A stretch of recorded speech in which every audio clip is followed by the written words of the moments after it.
Dear students, आज के video में हम स्टडी करेंगे डायलिसिस एंड ब्राउनियन मूवमेंट। सबसे पहले हम स्टडी करेंगे यहाँ पर डायलिसिस यानी कि अपोहन। डियर स्टूडेंट्स, ये जो डायलिसिस है, ये डायलिसिस क्या होता है? तो सुनिए, किसी भी कोलाइडल सॉल्यूशन में जब इम्प्योरिटी होती है किसी भी क्रिस्टलोइड की, तो उसको रिमूव करने के लिए हम जिस प्रोसेस का यूज़ करते हैं उस प्रोसेस को हम लोग बोलते हैं डायलिसिस। एक बार फिर से सुनिए, किसी भी कोलाइडल सॉल्यूशन में जब क्रिस्टलोइड की इम्प्योरिटी होती है तो वो कोलाइडल सॉल्यूशन इम्प्योर होता है। उसको प्योर करने के लिए हम जिस प्रोसेस और मेथड का यूज़ करते हैं उसको हम लोग बोलते हैं डायलिसिस। अब डियर स्टूडेंट्स, ये क्रिस्टलोइड क्या होता है? तो देखिए, ये क्रिस्टलोइड ऐसे सब्सटेंस जो सॉल्यूशन की फॉर्म में किसी भी परचमेंट पेपर, किसी भी सेलोफेन से इजीली डिफ्यूज हो जाते हैं, उसमें से पास हो जाते हैं, उसमें से निकल जाते हैं, तो उसको हम लोग बोलते हैं क्रिस्टलोइड। जैसे salt NaCl, KCl, MgCl2, urea, acid and base, sugar, glucose, ये सभी क्या है डियर? क्रिस्टलोइड होते हैं। आपने देखा होगा कि हमारी बॉडी में जो ब्लड होता है वो एक कोलाइडल सॉल्यूशन है। हम बहुत सारी चीज़ें खाते हैं। हम पल्स यानी दाल खाते हैं, हम वेजिटेबल खाते हैं, हम रोटी खाते हैं, हम बहुत सारे फल फ्रूट्स खाते हैं, तो बहुत सारी चीज़ें खाते हैं। तो उनके अंदर क्या होता है? सॉल्ट होता है, ठीक है। उनमें क्या होता है? एसिड एंड बेस होता है, शुगर होता है, ग्लूकोज होता है। तो बहुत सारी जो चीज़ें होती हैं ये सारी की सारी, है ना, यूरिन के थ्रू, है ना, रिमूव हो जाती है, निकल जाती है। तो यूरिन के थ्रू क्यों निकल जाती हैं? क्योंकि मैंने बताया आपको कि जो हमारा ब्लड होता है वो कोलाइडल सॉल्यूशन है। हम कुछ भी खाते हैं तो उसमें, है ना, जैसे protein, vitamin, salt, urea, acid base, sugar, glucose, ये जो भी सारी चीज़ें रहती है ये ब्लड में मिक्स हो जाती हैं और ब्लड को क्या कर देती हैं? ये पॉइजन्ड कर देती है, ठीक है। तो हमारी बॉडी में जो किडनी होती है वो किडनी क्या करती है कि ब्लड को प्योर कर देती है, यानी प्यूरिफाई कर देती है ब्लड का। तो ब्लड का प्यूरिफाई करने से क्या होता है? जो इम्प्योरिटी होती हैं वो यूरिन के जरिए, है ना, क्या होती हैं? बाहर निकल जाती हैं और हमारा ब्लड जो है फिर से प्योर हो जाता है, ठीक है। तो जिस तरह से हमारी बॉडी में इस डायलिसिस का वर्क है उसी तरह से हम डायलिसिस को यहाँ समझते हैं। देखिए, सबसे पहले हम एक कंटेनर लेते हैं। ये देखिए, एक बड़ा सा कंटेनर है यहाँ पर। इसमें वाटर इनलेट है वाटर जाने के लिए और यह वाटर आउटलेट है, ठीक है, ठीक है। इसमें हमने पूरी तरह से क्या कर दिया? चारों तरफ यहाँ पर हमने क्या कर दिया? वाटर को भर दिया है, ठीक है। फिर हमने ये जो आपको, है ना, एक बोतल जैसा कंटेनर नजर आ रहा है, ये बैग ऑफ मेम्ब्रेन है, यानी कि ये पार्चमेंट पेपर, सेलोफेन या फिर सेलुलोज एसीटेट से बनाया हुआ ये क्या है? ये बैग है। इसके अंदर हम क्या करते हैं? इम्प्योर कोलाइडल सॉल्यूशन को भर देते हैं। हमको पता है उसमें इम्प्योरिटी है, तो किस चीज़ की है? क्रिस्टलोइड की है, जो कि मैंने आपको बताया था अभी, ठीक है। तो ये देखिए, ये सोल पार्टिकल है सपोज, और इम्प्योरिटी कौन सी है? ये ब्लैक, ये इम्प्योरिटी है किसकी? क्रिस्टलोइड की। तो मुझे इसको रिमूव करना है। तो रिमूव करना है तो मैं क्या करूँगा? इसको जब वाटर में, है ना, इसको डिप कर दूंगा तो ये जो इम्प्योरिटी है ये क्रिस्टलोइड की, ये वाटर में डिजोल्व हो जाएंगे और डिजोल्व होकर वाटर को इम्प्योर कर देंगे, ठीक है। जब वाटर इम्प्योर हो जाएगा तो उसको हम यहाँ से बाहर निकाल लेंगे। फिर हम इस कंटेनर में न्यू वाटर को क्या करेंगे? फिलअप करेंगे। फिर से क्या होगा? जो इसकी इम्प्योरिटी है ना, वो वापस से वाटर में डिजोल्व हो जाएंगी और वाटर को इम्प्योर कर देंगी और जो इम्प्योर वाटर है फिर से हम उसको निकाल देंगे। तो इस फिनोमिना को हम कम से कम 2 और 3 टाइम्स तक रिपीट करते हैं, ठीक है। जिससे क्या होता है कि इस इम्प्योर कोलोइडल सॉल्यूशन में जो सोल पार्टिकल के साथ जो इम्प्योरिटी है क्रिस्टलोइड की वो रिमूव हो जाती है, और ये जो कोलाइड पार्टिकल है ये पूरी तरह से क्या हो जाते हैं, प्योर हो जाते हैं। ठीक डियर स्टूडेंट्स, तो आपको ये समझ में आ गया, ठीक है। अब अगर मैं आपसे कहूं कि किसी भी कोलोइडल सॉल्यूशन में इलेक्ट्रोलाइट की इम्प्योरिटी ज़्यादा है, या फिर इस प्रोसेस को आपको फास्ट करना है, तो आप क्या करेंगे, इलेक्ट्रोडायलिसिस का यूज़ करेंगे। अब इलेक्ट्रोडायलिसिस में क्या होता है कि ये जो प्रोसेस है बिल्कुल सेम प्रोसेस होती है, ठीक है। बस यहाँ पर क्या होता है, यहाँ पर एक इलेक्ट्रोड लग जाएगा, यहाँ पर ये मैंने एक इलेक्ट्रोड लगा दिया, दूसरा इलेक्ट्रोड देखिए मैंने यहाँ लगा दिया, ये दूसरा इलेक्ट्रोड यहाँ पर लग गया, ठीक है। सपोज ये पॉजिटिव इलेक्ट्रोड है यानी एनोड है, ये नेगेटिव इलेक्ट्रोड है यानी ये कैथोड है, ठीक है। तो क्या होगा, आपको पता है इसमें इम्प्योरिटी है, तो नेगेटिव इम्प्योरिटी भी होती है और पॉजिटिव इम्प्योरिटी भी होती है, ठीक है।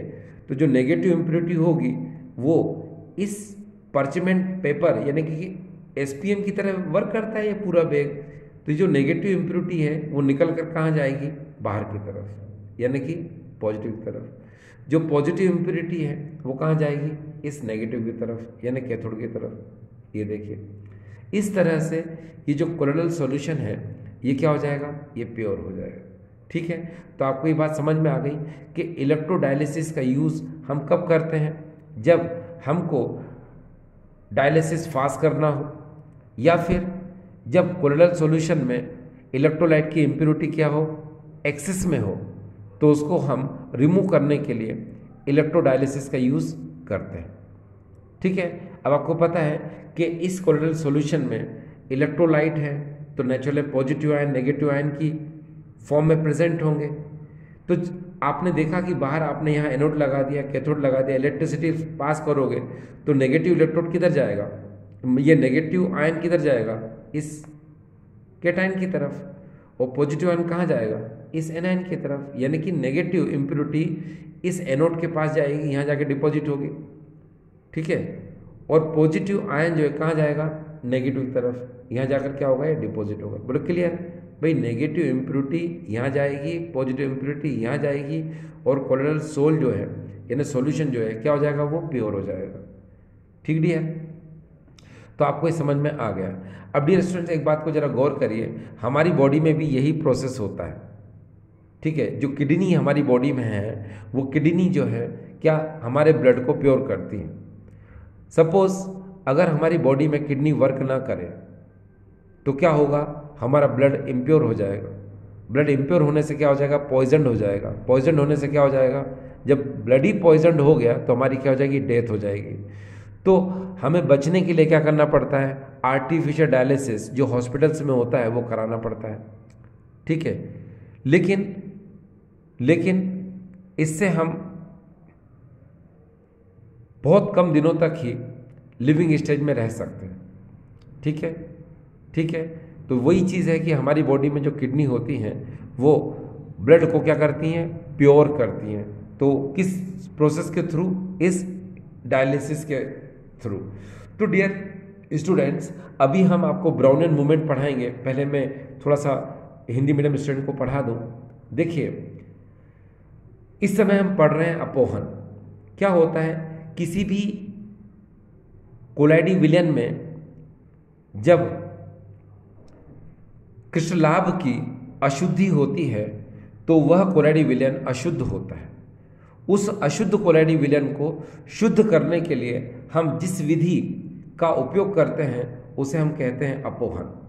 अब स्टूडेंट्स मैंने आपको बताया कि किसी कोलाइडी विलयन में जब क्रिस्टलाभ की अशुद्धि होती है तो वह कोलाइडी विलयन क्या होता है, अशुद्ध होता है। उसको शुद्ध करने के लिए हम जिस तकनीक, जिस विधि का उपयोग करते हैं उसे हम कहते हैं अपोहन। अब आपके दिमाग में चल रहा होगा कि सर ये क्रिस्टलाभ क्या होता है, तो सुनो, ये ऐसे पदार्थ हैं जो जली विलयन में अर्धपारगम झिल्ली या फिर पर्चमेंट पेपर या सेलोफेन से प्रवाहित हो जाते हैं। एक बार फिर से देखिए, ऐसे पदार्थ जो पर्चमेंट पेपर या सेलुलोज एसीटेट से बनी झिल्ली में से, है ना, अपने जली विलयन के रूप में बाहर निकल जाते हैं, ठीक है ना, तो उस पदार्थ को हम क्रिस्ट लाभ कहते हैं। ये लवण होते हैं NaCl KCl, ये यूरिया होता है, ठीक है, ये अम्ल और क्षार हो सकते हैं, ये शर्करा हो सकती है, ये ग्लूकोज हो सकता है। तो ये सारे के सारे को हम लोग क्या बोलते हैं, क्रिस्टलाभ यानी कि क्रिस्टलॉइड बोलते हैं। और ये सब की अशुद्धि क्या होती है, कोलाइडी विलयन में होती है। जैसे कि मैंने आपको बताया कि हमारा शरीर में जो रक्त बहता है वो एक कोलाइडी विलयन है, ठीक है। और हम जो भी खाते हैं, आपने देखा होगा, फल फ्रूट खाते हैं, रोटी खाते हैं, सब्जी खाते हैं, जो भी चीज़ें खाते हैं, तो उसमें लवण होता है, यूरिया होता है, अम्ल होता है, क्षार होता है, शर्करा होती है, ग्लूकोज होता है। तो ये सभी हमारे रक्त में क्या होता है, विलय हो जाता है और रक्त को क्या कर देता है, अशुद्ध कर देता है। तो हमारे शरीर में जो किडनी होती है वो उस अशुद्ध रक्त को क्या करती है, शुद्ध करती है, ठीक है। यानी कि जो हमारे शरीर में किडनी होती है वो रक्त का क्या करती है, शोधन करती है। और जो भी अशुद्धि होती है या रक्त में जो भी विषैले तत्व होते हैं वो मूत्र के जरिए, है ना, शरीर से क्या हो जाते हैं, बाहर निकल जाते हैं। इसलिए आपने देखा होगा डॉक्टर आपसे बार बार कहता है ज़्यादा पानी पियो, ज़्यादा पानी पियो। क्यों? क्योंकि उससे हमारा रक्त क्या होता है, शुद्ध होता है ज़्यादा पानी पीने से। और क्या होता है, जो भी अशुद्धियाँ होती हैं रक्त में या फिर जो भी रक्त विषैला हो जाता है तो वो मूत्र के जरिए सारे विषैले तत्व या अशुद्धि बाहर निकल जाती है। ठीक डियर स्टूडेंट्स, अब देखिए, अब हम इस विधि को पढ़ते हैं, ये अपोहन क्या होता है। तो अपोहन के लिए आपने देखा होगा, सबसे पहले एक बड़ा सा पात्र होता है, ये देखिए, इसमें आप क्या कर देते हैं, जल को भर देते हैं, ठीक है। फिर आप उसमें क्या करते हैं, ये बोतल के आकार का आप जो पात्र देख रहे हैं, ये पर्चमेंट पेपर से बना हुआ ये बोतल होती है, ठीक है, या पात्र होता है। इसमें हम अशुद्ध कोलाइडी विलयन को भर देते हैं, ठीक है। अब आप देखिए, इसमें अशुद्धि किसकी है, क्रिस्टलॉइड की, ना क्रिस्टलाभ की अशुद्धि है, ठीक है। तो क्या होता है कि ये अशुद्धि जल में विलय हो जाती है और जल को अशुद्ध कर देती है, ठीक है। आपने देखा होगा, ये जल में, ये जल आने के लिए है और ये जल को बाहर निकालने के लिए। जब ये इस बोतल में या पात्र में उपस्थित अशुद्धि जब जल में विलय हो जाएगी तो जल अशुद्ध हो जाएगा। जब जल अशुद्ध हो जाएगा तो उसको हम यहाँ से बाहर निकाल लेंगे, फिर हम एक नया शुद्ध जल इसमें भर देंगे। फिर वही होगा कि अशुद्धि इसकी जल में वितरित हो जाएगी, विलय हो जाएगी, फिर से जल अशुद्ध हो जाएगा, फिर उस जल को हम बाहर निकाल लेंगे। इस तरह से इस प्रक्रम को 2 से 3 बार करते हैं। 2 से 3 बार करने से क्या होता है कि इस पात्र में जो अशुद्धि है किसकी, क्रिस्टलाभ की, वो सारे के सारे क्रिस्टलाभ कहाँ जाएंगे, इस जल में आ जाएंगे और अंदर क्या बचेगा, सिर्फ कोलाइडी कण बचेंगे जो कि शुद्ध रूप में होंगे। इस तरह से ये अशुद्ध कोलाइडी विलयन क्या हो जाता है, शुद्ध हो जाता है। अब आप ये चाहते हैं कि ये अपोहन तीव्र गति से हो, तेजी से हो, या फिर जब कोलाइडी विलयन में विद्युत अपघट्य पदार्थ की अशुद्धि होती है, जब कोलाइडी विलयन में विद्युत अपघट्य पदार्थ की अशुद्धि होती है तो हम क्या करते हैं, हम विद्युत अपोहन का उपयोग करते हैं। क्या करते हैं डियर, विद्युत अपोहन यानी इलेक्ट्रोडायलिसिस का क्या करते हैं, हम यूज़ करते हैं। उसके लिए ज़्यादा प्रॉब्लम वाली बात नहीं है, सब कुछ सिस्टम ऐसा कैसे ही होता है। बस यहाँ पर हम क्या करते हैं, ये देखिए, यहाँ पर हम एक एनोड लगा देते हैं बाहर, और यहाँ पर हम क्या करते हैं, एक बाहर क्या करते हैं डियर, एक कैथोड लगा देते हैं। देखिए लगा दिया। अब आपको पता है इसमें अशुद्धि विद्युत अपघट्य पदार्थ की है, तो विद्युत अपघट्य पदार्थ में क्या होता है, एक माइनस होता है और एक प्लस होता है। अरे भाई Cl नेगेटिव, Na पॉजिटिव, तो ये Na पॉजिटिव, ये Na पॉजिटिव जो होगा वो कहाँ जाएगा सर, इस कैथोड की तरफ, और जो Cl नेगेटिव होगा वो कहाँ जाएगा, इस एनोड की तरफ। तो इस तरह से क्या सारे के सारे पॉजिटिव आयन यहाँ पर जमा हो जाएंगे और ऋण आयन जो है, सारे के सारे नेगेटिव आयन वो यहाँ जमा हो जाएंगे। इस तरह से इस कोलाइडी विलयन में सारी की सारी विद्युत अपघट्य पदार्थ की अशुद्धि दूर हो जाएगी और ये कोलाइडी विलयन क्या हो जाएगा, शुद्ध हो जाएगा। तो डियर, ये क्या था, विद्युत अपोहन यानी कि इलेक्ट्रोडायलिसिस। तो ये आपको समझ में आ गया होगा। अब डियर स्टूडेंट्स, इस समय हम पढ़ने जा रहे हैं ब्राउनियन मूवमेंट, यानी कि ब्राउनी गति। अब ये ब्राउनियन मूवमेंट ये होता कैसे है, तो मैं आपको बता दूं 1827 में जो इंग्लिश बॉटनिस्ट थे जिनका नाम था रॉबर्ट ब्राउन, उन्होंने क्या किया, सबसे पहले एक कंटेनर लिया, उस कंटेनर में उन्होंने वाटर डिस्पर्जन मीडियम ले लिया। फिर उन्होंने क्या किया, जो फ्लावर होता है और फ्लावर में जो पोलन ग्रेन होते हैं उनको उस डिस्पर्जन मीडियम वाटर में डाल दिया। तो उन्होंने देखा कि वो पोलन ग्रेन जो है जिगजैग मोशन करने लगा, ये जिगजैग मोशन जो है करने लगा। फिर उन्होंने क्या किया कि इस कोलोइडल पार्टिकल को लिया, किसकी जगह पर, इस पोलन ग्रेन की जगह पर, तो वो कोलोइडल पार्टिकल भी क्या, वो जिगजैग मोशन करने लगा। तो बिकॉज इस मोशन को सबसे पहले ब्राउनी ने देखा, यानी रॉबर्ट ब्राउन ने देखा, इसीलिए इसे ब्राउनिन मूवमेंट, ब्राउनी मूवमेंट कहा जाने लगा। ठीक है डियर। अब देखिए आपके दिमाग में क्वेश्चन उठता है कि यार ये कंटेनर है, इसमें डिस्पर्जन मीडियम वाटर है और इसमें ये कोलोइडल पार्टिकल है जो कि सॉलिड है ना, फिर ये जिगजैग मोशन क्यों करता है, तो ब्राउनियन मूवमेंट क्यों होता है, तो मैं बता देता हूँ। वास्तव में ये डिस्पर्जन मीडियम है, बोलो हाँ। तो ये जो डिस्पर्जन मीडियम है, इनके पार्टिकल का भी कोई ना कोई साइज होता है, ठीक है, और ये कोलोइडल पार्टिकल का साइज तो लार्ज है ही। तो ये जो सॉल्वेंट मोलिक्यूल यानी कि डिस्पर्जन मीडियम वाटर के जो मोलिक्यूल्स होते हैं, ये अनइक्वल बम्बार्डमेंट करते हैं। क्या करते हैं, ये अनइक्वल बम्बार्डमेंट करते हैं, किस पर, इस कोलोइडल पार्टिकल पर। जब अनइक्वल बम्बार्डमेंट करेंगे तो ये कोलोइडल पार्टिकल क्या करेगा, ब्राउनियन मूवमेंट करेगा। क्या करेगा, ब्राउनियन मूवमेंट करेगा, है ना, क्या करेगा, ये ब्राउनियन मूवमेंट करेगा। ठीक है। अब जैसे इसको अगर हम ध्यान से देखें कि ब्राउनियन मूवमेंट कैसे करेगा, तो मैं बताता हूँ, देखिए कैसे करेगा। देखो यहाँ पर एक काम करो, देखिए सपोज ये कोलोइडल पार्टिकल है, ये मैं आपके लिए मदद कर देता हूँ, ये तो कोलोइडल पार्टिकल, ठीक। और ये जो सॉल्वेंट मॉलिक्यूल के जो पार्टिकल्स होते हैं, इनका साइज क्या होता है, ये देखिए बहुत छोटा छोटा साइज होता है ये।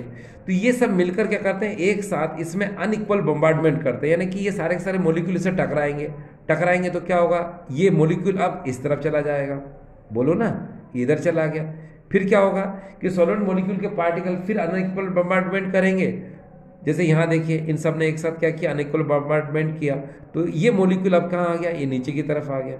ठीक है। तो इस तरह से ये जिगजैग मोशन करता है। ठीक है। अब कोई आपसे पूछता है कि ब्राउनियन मूवमेंट क्यों होती है, तो आप क्या कहोगे, डिस्पर्जन मीडियम वाटर के जो मॉलिक्यूल्स होते हैं वो अनइक्वल बम्बार्डमेंट करते हैं, किस पर, इस कोलोइडल पार्टिकल पर। तो ये कोलोइडल पार्टिकल क्या करता है, जिगजैग मोशन करता है। ठीक डियर। चलिए थोड़ा मैं हिंदी में पढ़ाऊँ, फिर मैं आपको एक्सप्लेन करता हूँ। देखिए सबसे पहले हम एक पात्र लेते हैं, इस पात्र में परिचमन माध्यम जल को भर देते हैं और फिर उसके बाद हम इस कोलाइडी कण को उसमें डाल देते हैं। तो ये कोलाइडी कण क्या होता है, ये टेढ़ी मेढ़ी गति करने लग जाता है। आपको मैं एक बात बताऊं, 1827 में जो अंग्रेज वनस्पति शास्त्री रॉबर्ट ब्राउन थे, उन्होंने सबसे पहले एक पात्र लिया था, फिर उसमें परिचमन माध्यम जल को भर दिया और जल भरने के जस्ट बाद फूलों से प्राप्त जो पराग कण थे, उन पराग कणों को उसमें डाल दिया।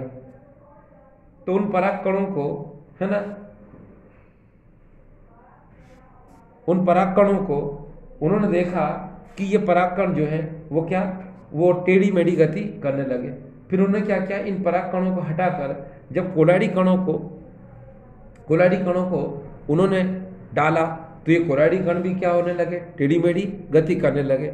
चूंकि इस गति को सबसे पहले ब्राउन यानी रॉबर्ट ब्राउन ने देखा, इसलिए इसको कहा गया ब्राउनियन मूवमेंट, यानी कि ब्राउनी गति कहा गया। अब आपके दिमाग में क्वेश्चन उठ रहा होगा कि ब्राउनी गति क्यों होती है, तो डियर स्टूडेंट मैं बताऊं आपको, सुनो। आपने देखा होगा कोलाइडी कणों का आकार ये आपको दिख रहा है, इसके अंदर परिक्षेपण माध्यम जल जो है उनके अणु का आकार भी क्या होता है, एक निश्चित होता है। ठीक है। तो ये जो परिक्षेपण माध्यम जल के जो अणु हैं, ये कई सारे अणु आपस में मिलते हैं और मिलकर क्या करते हैं, इस कोलाइडी कण को टक्कर मारते हैं, यानी असमान टक्कर मारते हैं। ये देखिए बता दूं आपको, जैसे ये देखें यहाँ पर क्या है, ये परिक्षेपण माध्यम के ये छोटे छोटे से अणु हैं और ये जो कोलाइडी कण है, तो ये आपस में मिलकर इसको जोर से टक्कर मारते हैं ना, असमान टक्कर मारते हैं। टक्कर मारने से क्या होगा, ये गति टेढ़ी मेढ़ी ये इसने यहाँ पर कर दी। फिर यहाँ पर क्या होगा, परिक्षेपण माध्यम के अणु है, ये फिर जोर से टक्कर मारेंगे इसको, फिर ये अणु यहाँ चला जाएगा। तो इस तरह से ये देख रहे हैं आप, ये जिग-जैग मोशन जो कर रहा है, ये टेढ़ी मेढ़ी गति कर रहा है, क्यों कर रहा है? ये अपने आप नहीं कर रहा है भैया, इस कणों पर असमान टक्करें लग रही हैं। किसकी? परिक्षेपण माध्यम जल की। इसीलिए क्या कर रहा है, ये टेढ़ी मेढ़ी जो है ये गति कर रहा है। ठीक dear students, dear students you know very well, आप बहुत अच्छे से जानते हैं कि एक मैदान में जो फुटबॉल होता है, उस फुटबॉल को आप जब रख देते हैं तो वो अपने आप मूवमेंट नहीं करता है, ठीक है। लेकिन जब उस पर लातें पड़ती हैं किसकी? प्लेयर की, तो अपने आप वो क्या करता है, वो फुटबॉल जिग-जैग मोशन में आ जाता है। कोई लात इधर मारेगा तो उधर फुटबॉल पहुंच जाएगा, कोई लात यहाँ से मारेगा तो फुटबॉल उधर पहुंच जाएगा, कोई लात इधर से मारेगा तो फुटबॉल उधर पहुंच जाएगा, कोई लात उधर से मारेगा तो फुटबॉल उधर पहुंच जाएगा। तो भाई आपने देखा क्या कि फुटबॉल जो है अपने आप मोशन नहीं करता। अरे भाई जब उसको लातें पड़ती है ना, उसके बाद ही उसको देखते हैं आप, उसको तभी समझ में आता है ना। यार जिग-जैग मोशन क्या करता है, वो तभी करता है जब उसको लातें पड़ती हैं, ठीक है।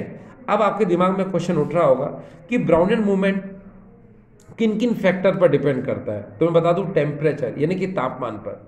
अब देखिए, आपको पता है कि अगर हम टेम्परेचर को इंक्रीज करते हैं तो ये जो कोलोइडल पार्टिकल हैं, इनकी काइनेटिक एनर्जी क्या होती है, बढ़ जाती है।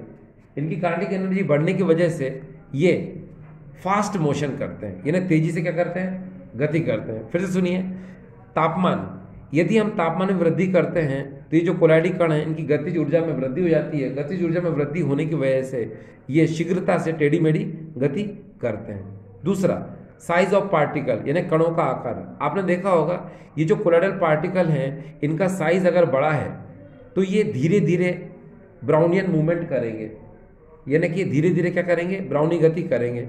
और अगर इनके पार्टिकल का साइज अगर छोटा है, ठीक है, तो ये क्या करेंगे, फास्टली ब्राउनियन मूवमेंट शो करेंगे। ठीक डियर, आगे विस्कोसिटी ऑफ सॉल्यूशन यानी कि विलयन की श्यानता। अगर मैं कहूँ आपको डिस्पर्जन मीडियम वाटर है, इसमें हमने सॉल्यूट को डाल दिया तो नेचुरली क्या हो गया है, ये सॉल्यूशन हो गया। अगर इसकी अगर हम यहाँ पर विस्कोसिटी यानी कि श्यानता अगर कम कर देंगे तो ये कोलोइडल पार्टिकल क्या होगा, तेजी से मूवमेंट करेगा, तेजी से क्या करेगा, गति करेगा। तो आपको समझ में आ गया क्या, टेम्परेचर बढ़ाने पर ब्राउनियन मूवमेंट फास्ट होगा। साइज ऑफ पार्टिकल, अगर पार्टिकल का साइज छोटा है तो ब्राउनियन मूवमेंट फास्ट होगा, साइज का और पार्टिकल का साइज अगर लार्ज है तो क्या होगा, ब्राउनियन मूवमेंट स्लो होगा। विस्कोसिटी ऑफ सॉल्यूशन की अगर कम है तो क्या होगा, ब्राउनियन मूवमेंट फास्ट होगा, और विस्कोसिटी ऑफ सॉल्यूशन की ज़्यादा है तो ब्राउनियन मूवमेंट क्या होगा, स्लो होगा। बोले क्लियर स्टूडेंट्स? मैंने कहा तापमान ज़्यादा होगा तो ब्राउनी गति ज़्यादा होगी, कणों का आकार छोटा होगा तो ब्राउनी गति ज़्यादा होगी, कणों का आकार बड़ा होगा तो ब्राउनी गति कम होगी। विलयन की श्यानता, अगर विलयन की श्यानता अगर कम होगी तो क्या होगा भाई, अगर विलयन की श्यानता कम होगी तो ब्राउनी गति तेजी से होगी, और विलयन की श्यानता अगर ज़्यादा होगी तो ब्राउनी गति क्या हो जाएगी सर, धीरे धीरे हो जाएगी। तो आई होप स्टूडेंट्स ये आपको समझ में आया होगा, ठीक है। यस।